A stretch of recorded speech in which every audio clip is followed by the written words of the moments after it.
بسم اللہ الرحمن الرحیم الحمد للہ رب العالمین والصلاة والسلام علی النبی الکریم الامین وعلی آلہ وصحبہ اجمعین اما بعد۔ کیا جو سروے کیا تھا آپ حضرات کی تعاون سے ہے نا،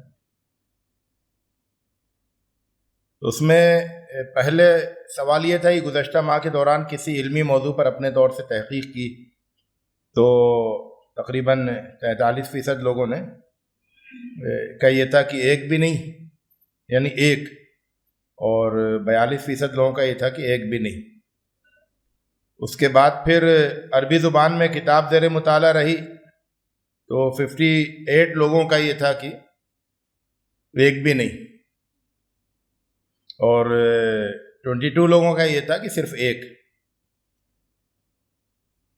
تو یہ دونوں جو ہے وہ ہے۔ اس کے بعد پھر یہ تھا کہ گزشتہ ماہ کے دوران آپ سے فقہی مسئلہ پوچھا گیا اور آپ نے اس کا جواب دیا، تو اس میں صورتحال بہتر ہے، یعنی تقریباً بڑی تعداد نے یہ ہے کہ 3 مسائل ان سے پوچھے گئے، اور پھر اور ایک بڑی تعداد میں 2۔ گزشتہ ماہ کے دوران آپ نے علمی ڈسکشن میں بطور سامع کی شرکت کی تو ایک بھی نہیں، یہ اکثریت ہے، یا پھر ایک، بہت کم شرکت رہی۔ اور گزشتہ سال 1 سال کے دوران آپ کا مضمون شائع ہوا تو یہاں پر 70% یہ ہے کہ ایک بھی نہیں، اور 16% یہ کہ ایک۔ اس کے بعد پھر غیر تحریکی علماء سے روابط میں بہتر ہے، بہت اچھی وہ ہے۔ آپ کا روزانہ اوسط کا مطالعہ وہ بھی مختلف طرح کا ہے۔ خالص علمی نوعیت کے واٹس ایپ گروپ میں آپ کی موجودگی یہ بھی مختلف طرح سے ہے۔ یہاں پر ایک دلچسپ بات یہ ہے جدھر آپ کو متوجہ کرنا تھا کہ جب یہ پوچھا گیا کہ اپنے آپ کو آپ کس کیٹیگری میں رکھتے ہیں، ہے نا، تو ایک بڑی تعداد نے یہ کہا کہ دونوں کیٹیگری میں، یعنی مقرر بھی اور قلمکار بھی، 2 ہے، مقرر قلمکار دونوں اور کوئی نہیں۔ تو ایک بڑی تعداد وہ ہے جس نے یہ کہا کہ ہم دونوں ہیں، قلمکار بھی ہیں اور مقرر بھی ہیں، اور ایک تعداد نے یہ کہا کہ صرف قلمکار ہیں۔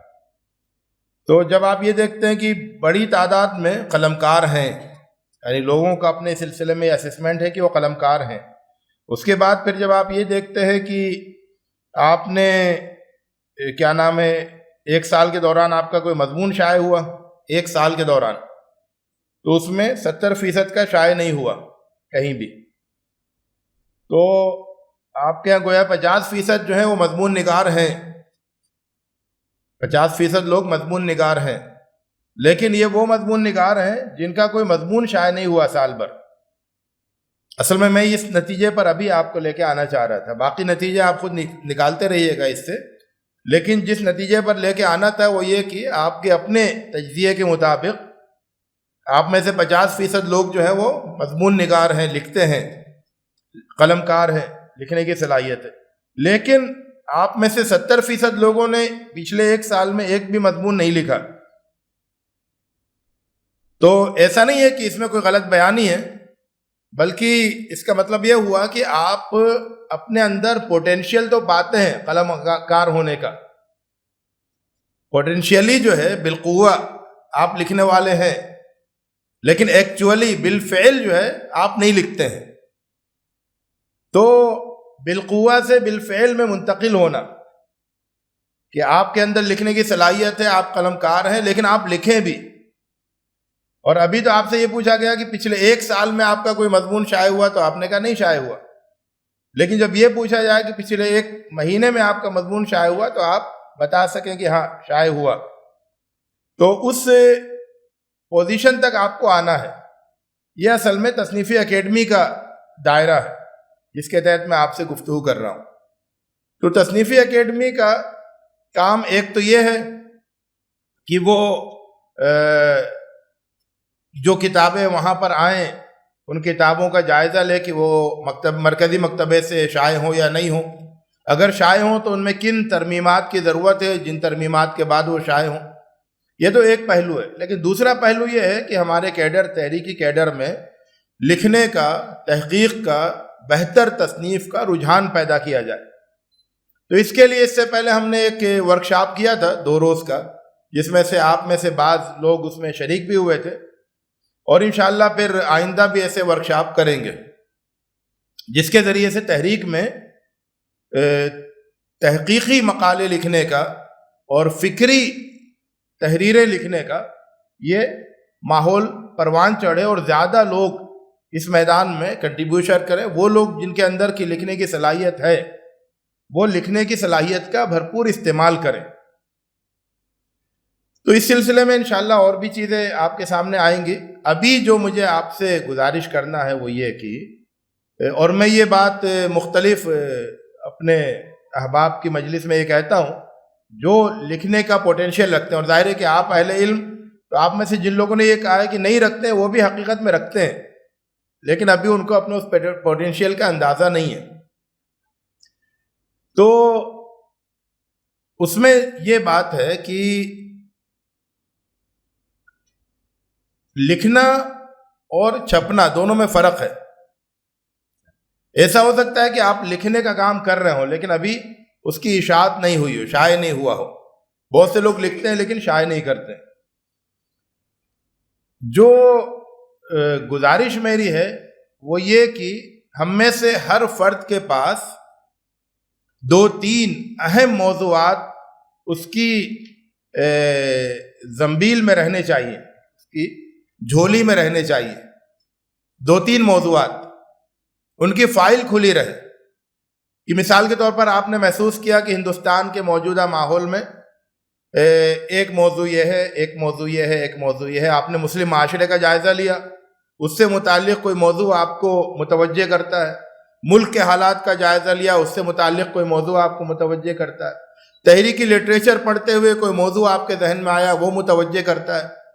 آپ نے ایسے 2, 3, 4, 5 موضوعات کو نوٹ کر لیا جو آپ کو خود متوجہ کرتے ہیں اور جن کی طرف بڑھنے کے آپ کے اندر رغبت پیدا ہوتی ہے، آپ کو لگتا ہے یہ اہم موضوع ہے.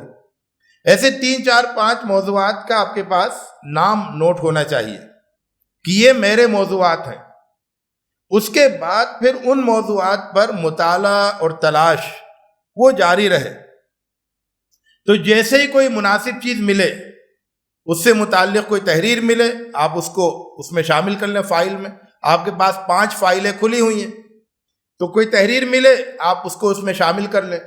کوئی کتاب ملے اس کتاب کو رکھ لیں یا اس کتاب کا نام نوٹ کر لیں. کوئی ویب سائٹ ملے اس کی لنک کو نوٹ کر لیں.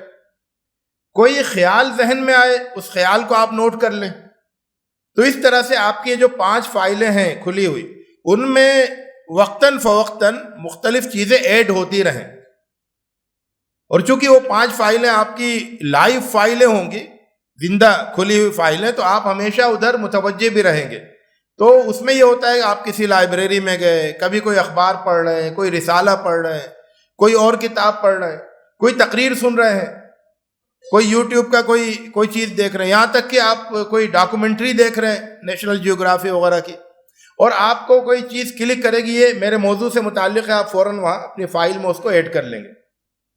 تو اس طرح سے آپ کی جو 5 فائلیں ہیں وہ بھرتی رہیں. ضروری نہیں ہے کہ آپ 1 مہینے میں ایک مضمون لکھیں، 1 سال میں ایک مضمون لکھیں. آپ انتظار کریں کہ جب آپ کی فائل بھر جائے، میچور ہو جائے، اس وقت آپ لکھیں. تو کم سے کم 5 فائلیں آپ کی بہت اچھی طرح سے بھرنی چاہیے. اور اس کے بعد کوئی ضروری نہیں ہے کہ آپ لکھیں.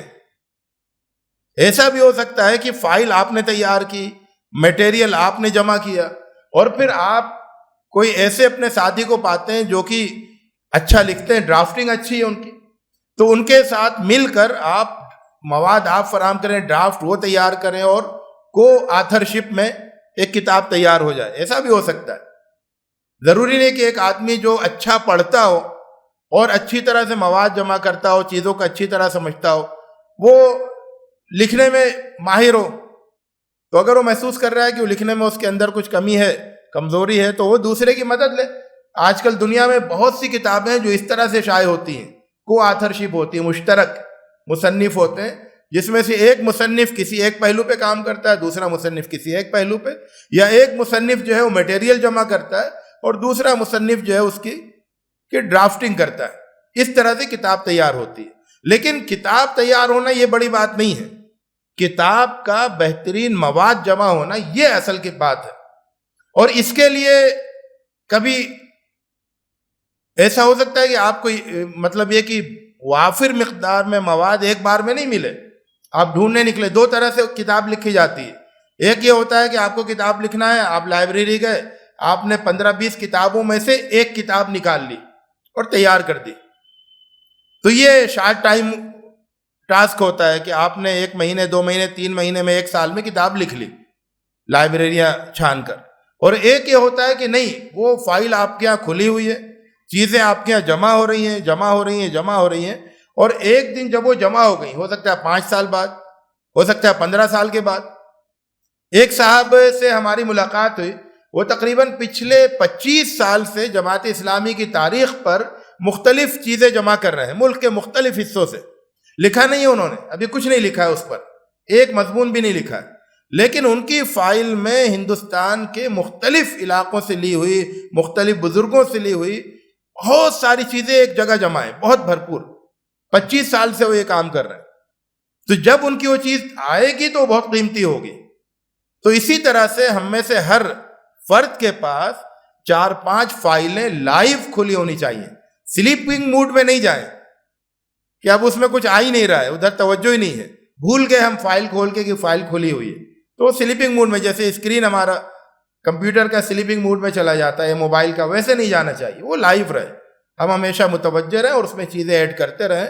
تو اگر ہمارے اس بڑے گروپ نے یہ طے کر لیا کہ اس میں سے ہر ایک 5 اہم موضوعات پر، زمانے حاضر سے ریلیونٹ موضوعات پر، وہ 5 موضوعات پر کام کرے گا اور تلاش کرے گا، تو امید یہ ہے کہ آنے والے 5 سال میں تحریک اسلامی کو بہت ساری قیمتی چیزیں حاصل ہو جائیں، بہت ہی قیمتی کتابوں کی صورت میں. تو اللہ رب العزت ہمیں توفیق دے کہ ہم اس پہلو سے سوچیں اور کچھ بڑے کنٹریبیوشن ہماری زندگی میں، یعنی ہماری زندگی کچھ اسلام اور تحریک اسلامی کے لیے بڑے کنٹریبیوشن رکھے. تو خوبصورت زندگی وہی ہے جس میں کارنامے زیادہ ہوں، کنٹریبیوشن زیادہ ہو، اور اس کے ذریعے سے لوگوں کو فائدہ زیادہ پہنچے. اللہ رب العزت ہمیں اس کی توفیق دے. وآخر دعوانا الحمدللہ رب العالمین.